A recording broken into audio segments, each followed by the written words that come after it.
Assalamualaikum dan salam sejahtera. Pada hari ini, saya akan menerangkan kepada anda tentang penyelesaian kepada masalah-masalah kesihatan wanita. Secara ringkasnya, kita akan lihat 1. Apakah masalah-masalah kesihatan yang sering dihadapi oleh wanita pada masa ini? 2. Kenapa dan mengapa ada peningkatan yang drastik terhadap para wanita untuk menghadapi masalah-masalah kesihatan tersebut?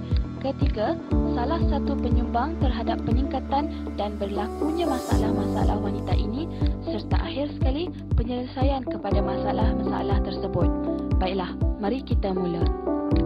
Ini adalah di antara masalah kesihatan yang dialami oleh wanita di mana-mana pada masa ini. Adakah anda juga mengalami masalah seumpama ini? Bagaimana dengan ibu, adik-beradik atau kawan-kawan anda?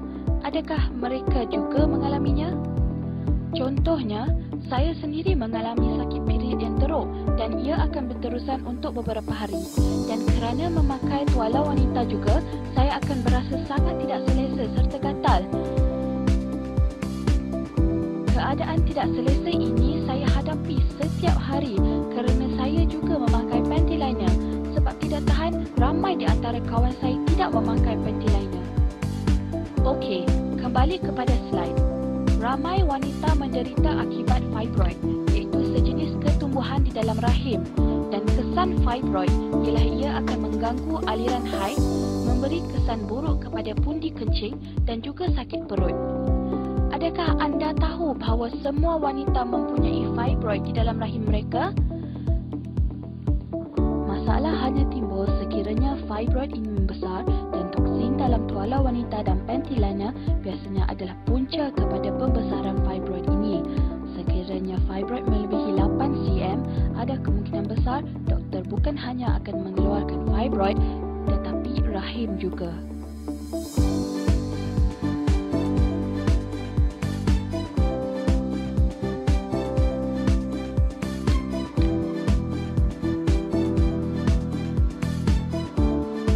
Tanda-tanda endometriosis ialah apabila anda mengalami sakit ketika haid atau biasa dipanggil period pains, haid yang tidak teratur dan kadang-kala tiada simptom langsung.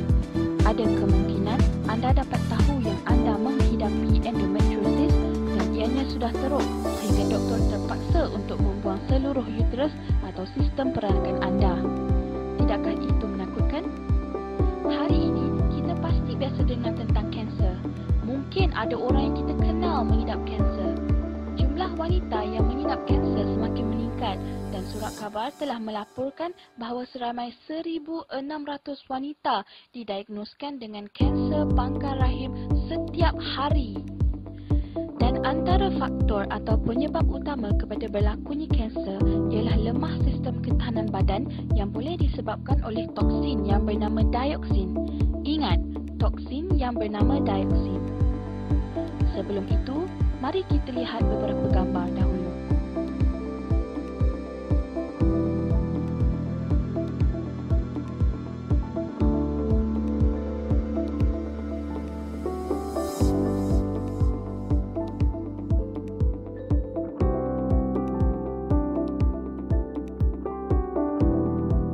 Jadi, kenapa jumlah wanita yang mengalami pelbagai masalah kesihatan pada masa ini meningkat secara mendadak?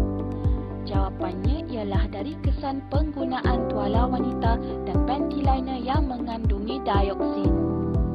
Saya pasti ramai yang tertanya, apakah itu dioksin? Saya akan terangkan kepada anda, tetapi sebelum itu, mari kita lihat dahulu bagaimana tuala wanita dan panty liner pakai buang ini dihasilkan.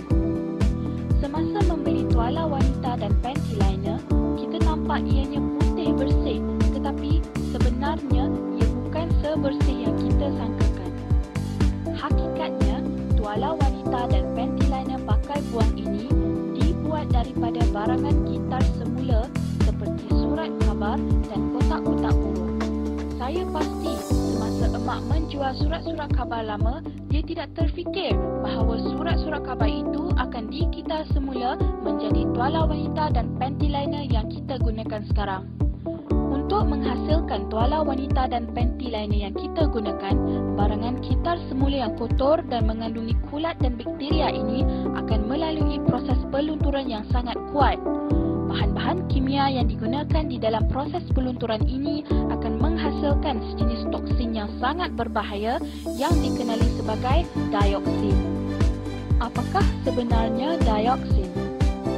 Secara ringkasnya, dioksin adalah sejenis toksin kimia yang sangat berbahaya dan ianya dikelaskan sebagai karsinogen utama, iaitu racun yang paling bahaya dan boleh menyebabkan kanser kepada manusia.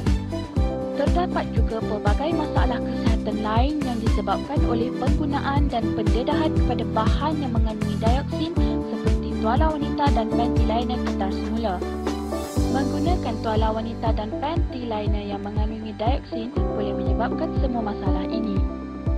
Dioksin terkenal dengan abilitinya untuk merosakkan sistem ketahanan badan dan ianya akan menyebabkan manusia lebih mudah untuk mendapat penyakit.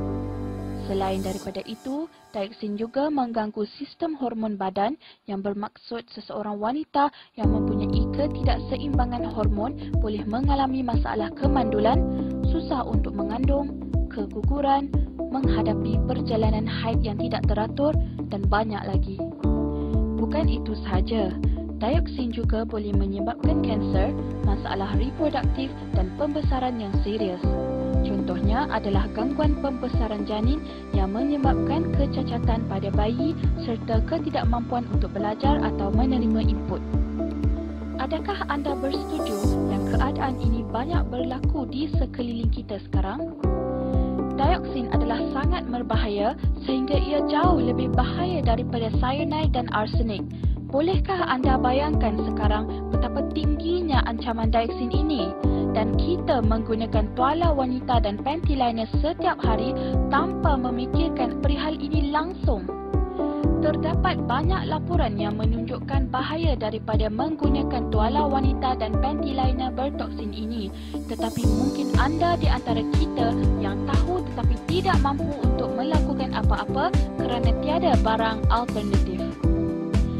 Semestinya kita tidak mahu menggunakan kain seperti 30-40 tahun dahulu walaupun ianya jauh lebih baik dari menggunakan tuala wanita dan panti lainnya yang bertoksin.